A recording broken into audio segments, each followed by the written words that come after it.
Bismillah. Mana Qur'on kitobi oldik, maqtanib qo'yamiz. Maqtanishmasu deydi-yu, lekin hammaga nasib qilavermaydi mana Qur'on kitoblarimiz. Alloh rozi bo'lsin hammanglardan. Yoqdimi bizani tur kompaniyamiz? Alloh rozi bo'lsin hammanglardan. Inshaalloh shu bilan sizlar bilan jannatda ko'rishaman. Ha?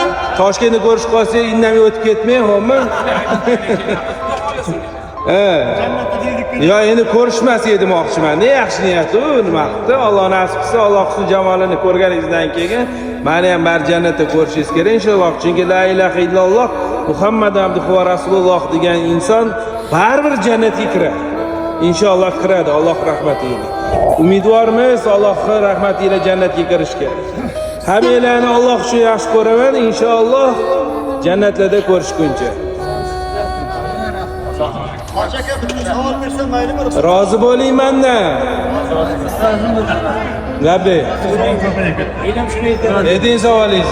Savolda aytadigan bo'lsam, bizlarni uchadigan kunimiz, soatimiz aniq bo'ldimi? Yo'q, aniq emas, qadaringizda yozilgani bo'ladi. Peshanangizda shu yerda yozilgan bo'lsa, qolib ketish, qolib ketaverasiz. Men ilm ahlidan savol berar ekanlarmidim men. Umringiz uzoq bo'lsin. Alloh rozi bo'lsin sizdan. Ha. Qadaringizga yozilgan ko'ra Toshkentga qo'nasizlar. Yaxshi qolinglar.